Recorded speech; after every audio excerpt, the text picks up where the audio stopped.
Bonjour, je m'appelle Capucine, je suis membre du pôle vidéo du Polémique et aujourd'hui on a l'honneur d'interviewer Simon Dabin, chargé de cours à l'Université de Montréal et spécialisé dans les questions autochtones.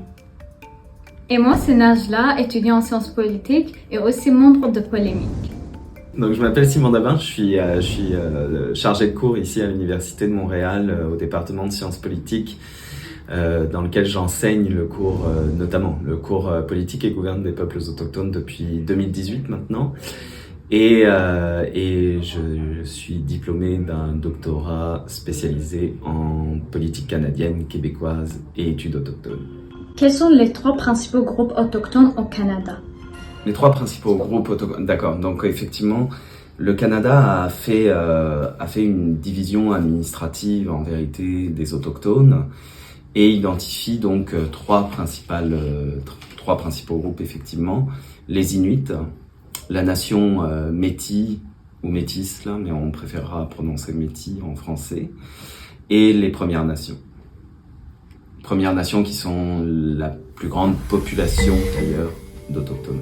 Quelles sont les principales idées reçues sur les autochtones que vous souhaiteriez déconstruire? Il y en a vraiment beaucoup d'idées reçues sur les autochtones en règle générale. L'une des idées reçues qui ressort vraiment régulièrement, c'est les autochtones ne paient pas de taxes. Ce qui est complètement faux en vérité. Effectivement, en communauté, en réserve, les Premières Nations, les autochtones, les peuples autochtones ne paient pas de taxes. Mais en l'occurrence, dans la vie de tous les jours, oui, ils paient des taxes. C'est l'une des idées reçues les plus importantes au Canada. Après, il y a beaucoup d'autres idées reçues qui viennent en fait d'une construction presque, je dirais, hollywoodienne, mais coloniale hein, de l'autochtone, qui va être retranscrit dans un certain nombre de films, d'images, et dans les espaces culturels. Et ça aussi, c'est très problématique. Hein. L'autochtone qui parle en onomatopée, par exemple. Hein. Le peau rouge, hein. Les autochtones n'ont jamais eu la peau rouge, là, soit dit en passant. Il y a un certain nombre de préjugés qui viennent là-dedans, où c'est Drew Hayden Taylor, qui est un dramaturge autochtone, hein, qui dit il y a 4 catégories d'autochtones en vérité dans les films. Hein. Il y a le sage, le grand sage qu'on va voir pour je sais pas quoi d'ailleurs. Il y a le sidekick, il y a l'autochtone frustré, et il y a la princesse indienne aussi. Hein. Donc ça aussi, la femme autochtone qui est à l'intersection de multiples espaces de domination, à la fois le colonialisme et le racisme, et le fait d'être une femme. Donc il y a ça, et dans d'autres préjugés, il y a le fait d'être alcoolique. Quand on dit ça, c'est pas pour dire qu'il n'y a pas un problème effectivement en communauté qui viennent de multiples traumatismes avec l'alcool, c'est pas vraiment la question. Mais il y a un très bon livre qui s'appelle Comment l'eau de feu est en train de détruire votre société et la nôtre, parce que effectivement, si on parle du problème de l'alcoolisme, si on regarde, la société québécoise a aussi un problème avec l'alcoolisme là, en l'occurrence. Donc, si on doit traiter cette situation qui est réelle, hein, mais il faut quand même la traiter au sens large là, par rapport à ça. Donc, oui, je pourrais en donner 15 000 là, des espèces de préjugés qui ont lieu. Moi, souvent, ce que j'aime quand même, c'est aussi démonter les préjugés des Québécois spécifiques aux Québécois, Québécoises. Et là, on en a plusieurs. Il y a le fait, par exemple, que les Québécois, Québécoises ont été plus gentils avec les autochtones. Ça, c'est un préjugé qu'on retrouve, un a priori qu'on retrouve dans les discours qu'on peut retrouver au Québec. Et ça, par exemple, effectivement, il y a un travail historique, un travail de déconstruction à faire, parce que pour rappeler, par exemple, hein, qu'effectivement, les Québécois, enfin, en Nouvelle-France, il y avait une pratique de l'esclavage, et esclavage qui, effectivement, concernait des afro-descendantes, mais qui concernait également des peuples autochtones, puisque dans les quelques livres qui existent sur l'histoire esclavagiste de la Nouvelle-France, on montre bien qu'à peu près, c'est 2/3 d'esclaves autochtones pour 1/3 d'afro-descendants. Donc si ça c'est être gentil, moi je sais pas trop ce que c'est là. Effectivement, il y a eu des traités, mais les peuples anglophones l'ont fait aussi, et donc il y a ça, et il y a le fameux mythe du métissage, là pour le coup, où tous les Québécois, toutes les Québécoises descendraient d'un ancêtre ou d'une ancêtre autochtone. Ça aussi, ça a été démonté ça a été démonté à de nombreuses reprises, mais il y a enfin un démographe qui a dit non, ça concerne 0,1% de la population québécoise. Donc oui, moi voilà. Quels sont les effets du colonialisme sur les peuples autochtones du Canada et comment ces effets se manifestent-ils dans la société moderne? Alors, dans la littérature décoloniale, on divise le colonialisme d'établissement canadien et même le colonialisme d'établissement en règle générale en 3 grandes périodes. Une première période qui est celle, disons, selon les historiennes, ça dépend, mais disons qu'on va des premiers contacts jusqu'au début du 19e siècle. Souvent au Canada, on fait finir cette période-là à la fin de la guerre de 1812. Dans cette période-là, il y a un certain nombre d'effets qui se font sentir, mais moi je veux plus parler des effets du 19e siècle jusqu'en 1969, c'est la période qu'on appelle la période génocidaire, où là effectivement il y a un certain nombre de politiques qui vont être prises à l'encontre des peuples autochtones, qui ont encore des effets aujourd'hui. Pour le Canada, la mise dans les réserves de manière systématique, par exemple, les traités historiques, je ne vais peut-être pas revenir sur les traités historiques, mais ça aussi c'est important au Canada. Mais évidemment, il y a 2 choses qui sont faites dans cette période-là qui ont un impact monumental encore aujourd'hui. C'est 1876, la mise en œuvre de la loi sur les Indiens, qui a toujours ce nom-là, qui n'a pas disparu, qui traite encore, qui définit d'ailleurs qui peut être autochtone ou non, qui définit le fonctionnement des communautés, qui définit en fait toutes les relations entre les autochtones et les allochtones, et en fait qui diminue, et c'est Thierry Rodon qui en fait met sous tutelle les autochtones comme si c'était des enfants du Canada. Il faut savoir par exemple que si un autochtone veut faire un leg, comment on appelle ça, un testament, ce testament doit être ratifié, autorisé et ratifié par le ministre des Relations avec les peuples autochtones. Donc ils ne sont même pas légaux sur cette, considérés comme des personnes assez matures pour faire des testaments. C'est ça quand même qui est complètement fou dans notre société. L'autre effet de cette période de colonialisme-là, c'est évidemment les pensionnats.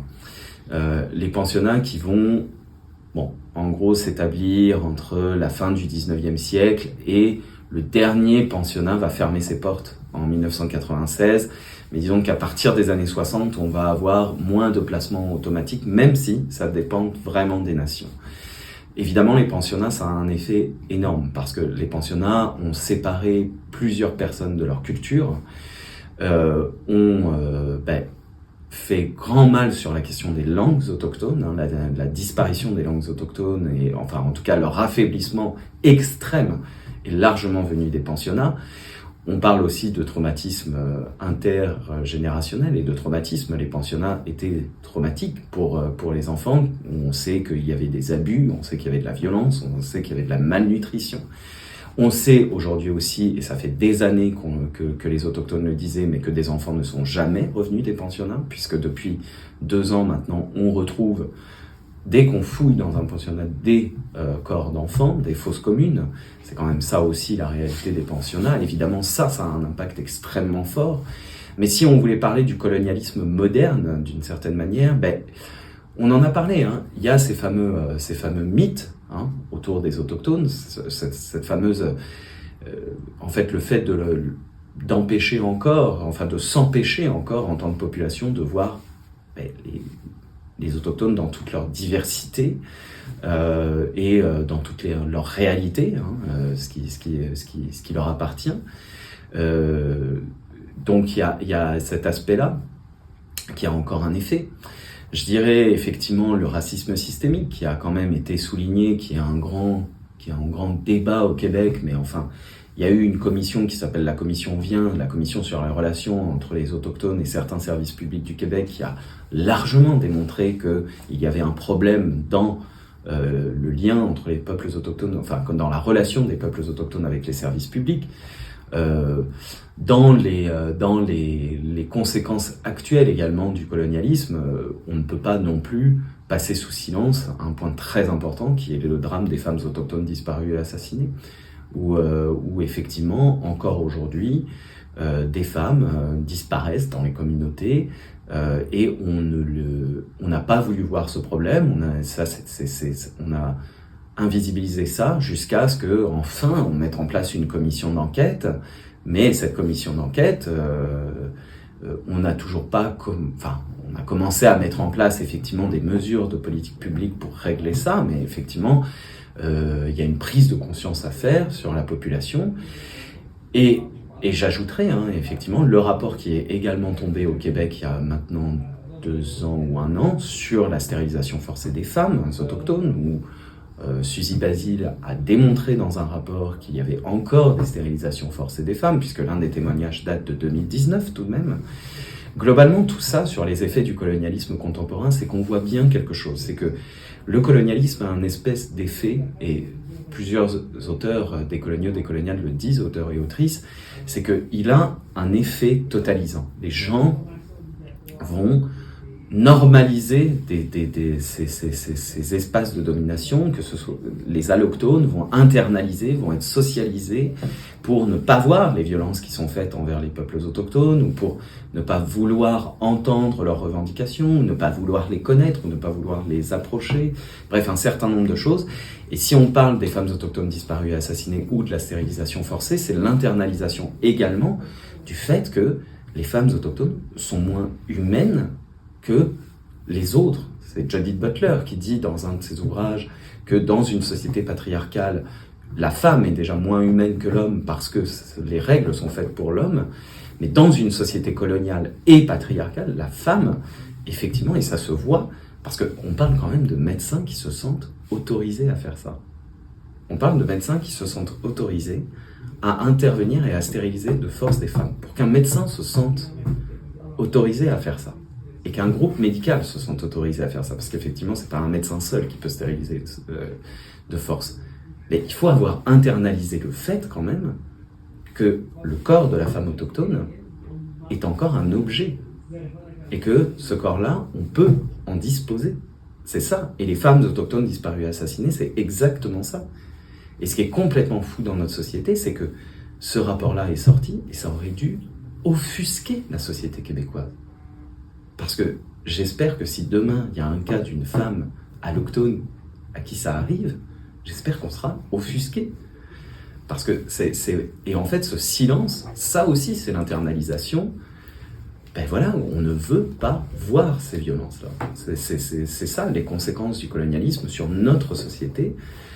C'est sûr que beaucoup de choses avancent. Là, je peux paraître un peu pessimiste. Il y a de plus en plus, évidemment, d'allochtones, donc les personnes qui ne sont pas autochtones. Je n'avais pas précisé depuis le début, mais les personnes qui ne sont pas autochtones, on a de plus en plus, évidemment, de volonté de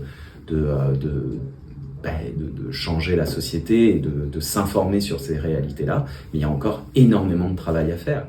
Il y a énormément de travail à faire dans l'apprentissage, dans regarder son passé et son présent en face.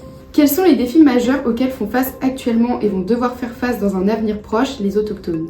C'est sûr que dans ce genre de questions-là, j'aime pas, je veux pas répondre justement à la place des autochtones par rapport à ce genre de questions-là. Après tout, les défis auxquels les populations autochtones vont faire face, c'est à ces populations-là de définir ces défis-là et même comment répondre à ces différents défis. C'est sûr qu'il y a des défis auxquels sont confrontés les peuples autochtones, qui d'ailleurs concernent toutes nos sociétés, mais qui concernent les premiers touchés sont les peuples autochtones au Canada, c'est les défis des changements climatiques. On l'a bien vu avec les feux de forêt, par exemple, cet été, puisque avant tout, ce sont des communautés autochtones qui ont dû être déplacées.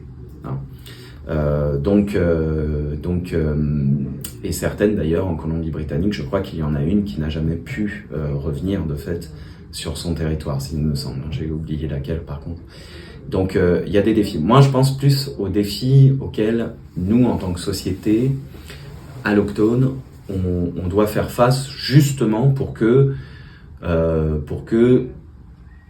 pour simplifier justement les démarches qui vont être opérées par les peuples autochtones. Et le défi principal qui attend la population québécoise et la population canadienne en règle générale, c'est justement de savoir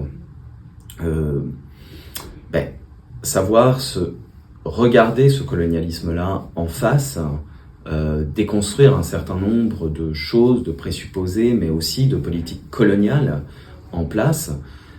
Ça a été en partie abordé sous le gouvernement Trudeau avec le plan de mise en œuvre de la Déclaration des Nations Unies sur les droits des peuples autochtones, par exemple, et plan qui, à mon avis, découlerait, s'il est appliqué, découlerait inévitablement sur la fin ou l'abolition de la loi sur les Indiens.